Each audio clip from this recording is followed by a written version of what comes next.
Hello. তো আজকের ক্লাসে আমরা দেখব যে প্রোডাকশন পসিবিলিটি ফ্রন্টিয়ার বা উৎপাদন সম্ভাবনা রেখা কী। উৎপাদন সম্ভাবনা রেখা কী সেটা বোঝার আগে একটা জিনিস বুঝতে হবে যে সীমিত সম্পদ আমাদের পৃথিবীতে কি সম্পদ হচ্ছে একদম সীমিত, ঠিক আছে, কিন্তু মানুষের চাহিদা অনেক বেশি, মানুষের সমস্যা অনেক বেশি, প্রবলেম অনেক বেশি, চাহিদা অনেক বেশি, ঠিক আছে।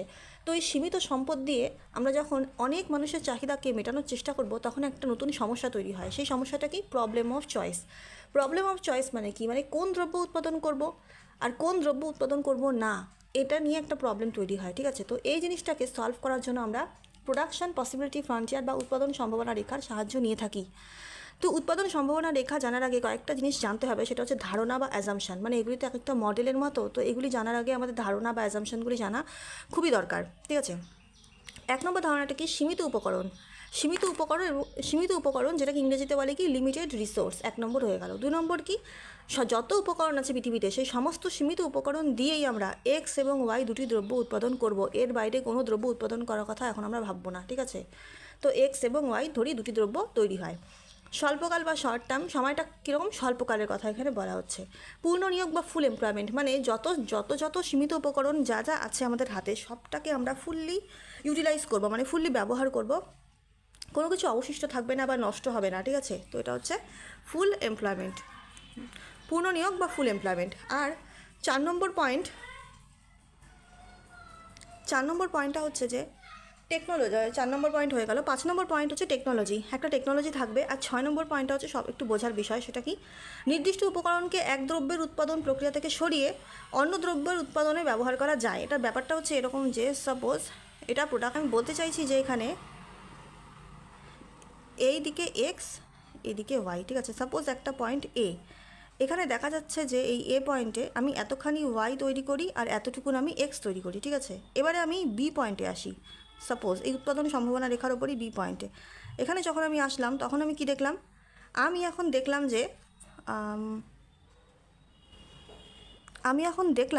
যে আমি এখন এইটুকুন মাত্র আমি ওয়াই তৈরি করি, ঠিক আছে। যে এইটুকুন, যে বি পয়েন্টের রেসপেক্টে যে এইটুকুন আমি ওয়াই তৈরি করি, আর আমি এই যে এতটুকুন আমি এখন একটু বেশি আমি এক্স তৈরি করি। আগে তো আমি এতটুকুন এক্স তৈরি করতাম, এখন আমি এতটুকুন প্লাস এতটুকুন, টোটাল এতটা আমি এখন এক্স তৈরি করি, ঠিক আছে। এই যে আমি ওয়াই থেকে কম করে দিলাম, যে এক্সের দিকে আসলাম, এই পয়েন্টটাকে এখানে আলোচনা করা হয়েছে, ঠিক আছে। তো মুছে দিলাম এটা। যে এই যে উৎপাদন সম্ভাবনা রেখা, যেটা নাকি দেখতে এরকম, এদিকে আমি এক্স মেজার করছি আর এদিকে আমি ওয়াই মেজার করছি। এই উৎপাদন সম্ভাবনা রেখার ওপরে যে পয়েন্টটা আছে, মানে যে এই পয়েন্টগুলি, এই জাস্ট এই রেখাটার ওপরেই যে পয়েন্টগুলি, সেই পয়েন্টগুলিতে কিন্তু সম্পূর্ণ রকম 100% একদম সব কিছু ফুল এমপ্লয়মেন্টে আছে। মানে কোনো কিছু নষ্ট হচ্ছে না, ওয়েস্ট হচ্ছে না। টেকনোলজি একদম ফার্স্ট ক্লাস টেকনোলজি, ঠিক আছে। সমস্ত আমার যে সীমিত উপকরণ যা ছিল, এই যে সীমিত উপকরণ, সেই সীমিত উপকরণের একদম খুব ভালো মতো ব্যবহার হচ্ছে, কোনো কিছু নষ্ট হচ্ছে না, ঠিক আছে, সব ভালো মতো ব্যবহার হচ্ছে। তো এই পয়েন্টের উপরেই যখন আমরা থাকবো তখন আমরা বলবো যে আমরা একদম মানে কি বলবো, মানে অপটিমাম পয়েন্টে আছি, মানে সর্বোত্তম পয়েন্টে আছি, ঠিক আছে। কি বলবো আমরা এই পয়েন্টগুলিকে? আমরা কি বলবো? আমরা বলবো যে অপটিমাম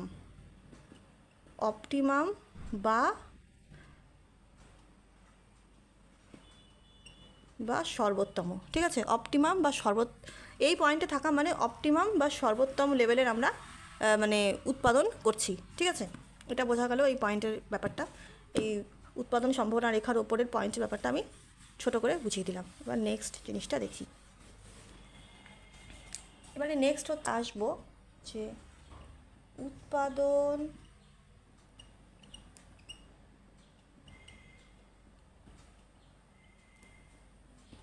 উৎপাদন সম্ভাবনা রেখার হচ্ছে স্থানান্তর,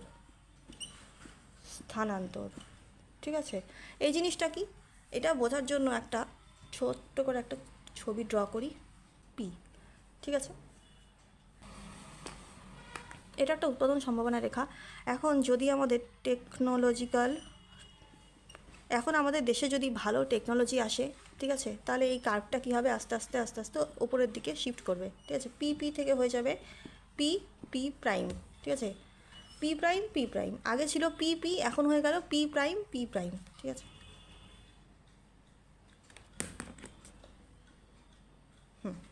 ঠিক আছে। আর এছাড়াও যদি আমাদের কি হয়, হঠাৎ করে যদি কোনো ন্যাচারাল রিসোর্সের আমাদের যদি ভান্ডার আসে হাতের সামনে, সাপোজ দেখা গেল হঠাৎ হঠাৎ আমরা জানতে পারলাম যে আমাদের দেশে মানে তেলের খনি পাওয়া গেছে, তেলের খনি বা কোনো হয়তো গ্যাসের রিজার্ভ, ঠিক আছে, দেখা গেলো যে কোনো ন্যাচারাল রিসোর্সের কোনো ভান্ডার নতুন করে তার খবর পাওয়া গেল, তার খবর জানতে পারা গেলো, তখন কী হবে, আমরা আগে যে পরিমাণ তৈরি করতাম, মানে আগে তোমরা পি এই যে উৎপাদন সম্ভাবনা রেখাটা আছে এর মধ্যেই আমরা আগে তৈরি করতাম, তাই না? কিন্তু যদি টেকনোলজি উন্নত হয়, যদি আমাদের দেশে হঠাৎ ন্যাচারাল রিসোর্সের ভান্ডার সম্পর্কে আমরা যদি আরও সন্ধান পাই, যদি খোঁজখবর পাই, যদি আমাদের দেশে যদি মানে আমাদের যে ওয়ার্কার যারা মানে কী বলে ওটাকে শ্রমিক, যদি হঠাৎ যদি শ্রমিকেরা যদি হঠাৎ না মানে শ্রমিকেরা যদি অনেক বেশি স্কিলড হয়, মানে উন্নত শ্রমিকেরা যদি অনেক বেশি স্কিলড হয়, এই সমস্ত ক্ষেত্রে কী হয়, উৎপাদন সম্ভাবনা রেখা আস্তে আস্তে ওপরের দিকে শিফট করে। এখন আমাদের নতুন উৎপাদন সম্ভাবনা রেখা হচ্ছে এটা, ঠিক আছে? ছবিটা একটু ভালো করে আবার ড্র করার চেষ্টা করি। তো আগে আমাদের উৎপাদন সম্ভাবনা রেখা কী ছিল, পি, ঠিক আছে, এদিকে হচ্ছে ওয়াই, এদিকে মেজার করছি এক্স দ্রব্য, ঠিক আছে? এখন সাপোজ টেকনোলজি উন্নত হলো, হঠাৎ করে কোনো ন্যাচারাল রিসোর্সের ভান্ডার আমরা জানতে পারলাম, যে কোনো একটা গ্যাসের রিজার্ভ বা কোনো একটা তৈলকূপ আবিষ্কার হলো, বা শ্রমিকেরা আমাদের ধীরে ধীরে অনেক বেশি স্কিলড হয়ে গেল, তখন এই উৎপাদন সম্ভাবনা রেখাটা সমান্তরালভাবে উপরের দিকে উঠে যাবে, পি প্রাইম, ঠিক আছে? এর মানে কি, আগে আমরা এতটুকুন উৎপাদন করতাম, মানে এর মধ্যেই আগে আমরা উৎপাদন করতাম, এই কার্ভটার ভেতরেই আমরা আগে উৎপাদন করতাম, এখন আমাদের উৎপাদনের মানে কি বলবো, এখন আমরা বেশি উৎপাদন করছি, এখন আমরা এতটা করে উৎপাদন করছি, ঠিক আছে? আশা করছি এই জিনিসটাও সংক্ষেপে ভালোই বোঝাতে পারলাম। বা নেক্সট দেখছি কি আমি বোঝাতে চাই। মূলত এই কনসেপ্টগুলি বুঝলেই নোট চাই থাকুক না কেন, টেক্সট বই পড়তে অনেক সুবিধা হবে, ঠিক আছে? সেটা আমি বলছি কি, এবারে নেক্সট যেটা দেখবো সেটা হচ্ছে যে মানে এই জিনিসটা, সাপোজ এটা একটা আমার উৎপাদন সম্ভাবনা রেখা, ঠিক আছে, ওয়াই, এদিকে হচ্ছে এক্স, এটা 0, ঠিক আছে? এবারে দেখো, যদি আমরা এই উৎপাদন সম্ভাবনা রেখার ওপরেই যদি থাকি, তার মানে কি, আমি বেস্ট টেকনোলজি, সব কিছু ভালো, ফুল এমপ্লয়মেন্ট, রিসোর্স, পূর্ণ নিয়োগ, সব কিছু হচ্ছে, মানে সমস্ত সম্পদের সঠিক ব্যবহার হচ্ছে, কোনো কিছু নষ্ট হচ্ছে না, মানে আমরা এটার উপরে আছি, মানে একদম বেস্ট, পারফেক্ট। যদি আমরা এর ভেতরে থাকি, সাপোজ এটা একটা পয়েন্ট, ইউ পয়েন্টে যদি আমরা উৎপাদন করতে থাকি, মানে আমি এখন সাপোজ আমি এতটুকুন এক্স উৎপাদন করছি, আর এই যে এতটুকুন ওয়াই উৎপাদন করছি, এতটুকুন আমি এক্স উৎপাদন করছি, তার মানে কি, আমি সম্পূর্ণ ভালোভাবে উৎপাদন করতে পারছি না, মানে আমার ক্ষমতা তো এই লেভেলের উৎপাদন করা, কিন্তু আমি পড়ে আছি এতটুকুনের মধ্যে, ঠিক আছে? মানে আমি কম উৎপাদন করছি, মাত্র এতটুকুন এক্স উৎপাদন করছি, মাত্র এতটুকুন আমি ওয়াই উৎপাদন করছি, ঠিক আছে? বোঝা গেল? তাহলে ইউ মানে কি, ইউ পয়েন্ট মানে হচ্ছে আমি আন্ডার মানে এমপ্লয়মেন্ট অবস্থায় আছি, মানে ফুল এমপ্লয়মেন্টে না, আমি আন্ডার এমপ্লয়মেন্ট অবস্থায় আছি, বা বলা যায় যে আমি আন্ডার ইউটিলাইজেশন অবস্থায় আছি, ঠিক আছে? আন্ডার ইউটিলাইজ রিসোর্স হচ্ছে এখানে গেল। তার মানে এবারে আরেকটা বিষয় দেখব, সেটা হচ্ছে যদি আমি ইউ থেকে সোজা এই পয়েন্টে আসি, কিউ পয়েন্টে, সাপোজ কিউ, তাহলে এখানে কি হবে, কিউ, বা এটাকে আমি আরও বলতে পারি, এটাকে আমি আর বললাম, এই পয়েন্টে থাকা মানে কি, এই পয়েন্টে থাকা মানে হচ্ছে আমি আগের থেকে এখন বেশি এক্স, ইউ থেকে আর পয়েন্টে যাওয়া মানে কি, আমি এখন এক্স বেশি তৈরি করছি আগের থেকে, আগে আমি এতটুকুন এক্স তৈরি করতাম, এখন আমি এতখানি এক্স তৈরি করছি, তার মানে কি এক্স বেশি তৈরি করছি। আর আগে আমি এতটুকুন ওয়াই তৈরি করতাম, কিন্তু এখন আমি এতটা ওয়াই তৈরি করি, এতটা, আগে মাত্র এতটুকুন করতাম, এখন আমি এতটা করি, এবং আমি তার সাথে ওয়াইও বেশি তৈরি করছি। ইউ থেকে আরে গেলাম মানে আমি এক্সও বেশি তৈরি করছি, ওয়াইও বেশি তৈরি করছি আগের থেকে, ঠিক আছে? মুছে দিলাম। এইবারে যদি আমি বলি যে না, আমি ইউ থেকে এখন আমি কিউ পয়েন্টে যাই, এই যে কিউ পয়েন্ট, ঠিক আছে, এই পয়েন্টে গেলাম, এই যে এই পয়েন্টে, এখন আমি বলবো যে না, আমি আগের সমান আমি এক্স তৈরি করছি, এই যে আগেও আমি এতটুকুনি এক্স তৈরি করতাম, ইউএ যখন ছিলাম তখনও আমি এতটুকুন এক্স তৈরি করতাম, এখন আমি কিউএ আছি, তো আমি এখনও সেই অতটুকু এক্সই তৈরি করছি, কিন্তু আগে আমি ওয়াই তৈরি করতাম, ইউএ থাকাকালীন আমি ওয়াই তৈরি করতাম এতটুকুন, এখন আমি ওয়াই তৈরি করি অনেক বেশি। তার মানে ইউ থেকে যখন আমি কিউতে গেলাম, তখন আমার এক্সের তো কোনো পরিবর্তন হলো না, এক্সটা অপরিবর্তিত থাকলো, কিন্তু ওয়াইয়ের উৎপাদনটা বৃদ্ধি পেল, ঠিক আছে? এটা আরেকটা কনসেপ্ট বুঝিয়ে দিলাম। এইবারে যাই পরের টপিকে। এবারে হচ্ছে প্রোডাকশন পসিবিলিটি ফ্রন্টিয়ার বা উৎপাদন সম্ভাবনা রেখা ও সুযোগ ব্যয় সম্পর্কে ধারণা। সুযোগ ব্যয়কে কি বলে ইংলিশে? সুযোগ ব্যয়কে বলে অপরচুনিটি কস্ট। হ্যাঁ, লিখেই দিলাম, ঠিক আছে।